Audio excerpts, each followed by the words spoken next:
বেগম খালেদা জিয়ার ব্যাপারে যে কোনো ধরনের খারাপ সংবাদের জন্য প্রস্তুত না। আমরা এমন একটা পরিস্থিতিতে এখন আছি যে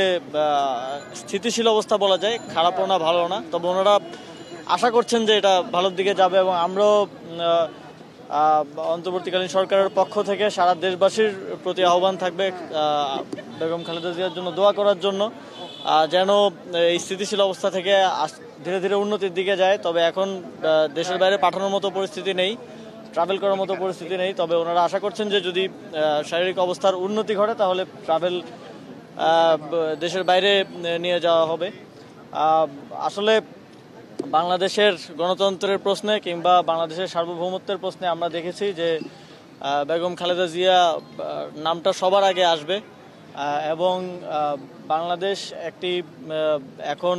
গণতান্ত্রিক রূপান্তরের যে সময় পার করছে, এই সময়ে আসলে বাংলাদেশের মানুষ বেগম খালেদা জিয়ার ব্যাপারে যে কোনো ধরনের খারাপ সংবাদের জন্য প্রস্তুত না এবং আমরা প্রত্যাশা করি যে তিনি দ্রুতই সুস্থ হবেন এবং বাংলাদেশের এই গণতান্ত্রিক উত্তরণের যে প্রক্রিয়া সেটাও তিনি দেখে যাবেন এবং বাংলাদেশের মানুষের শহীদদের এবং আহতদের আত্মত্যাগের বিনিময়ে তিনি শেখ হাসিনার যে ফ্যাসিবাদী শাসনামল সেটার সমাপ্তি দেখেছেন, শেখ হাসিনাকে পালিয়ে যেতে দেখেছেন।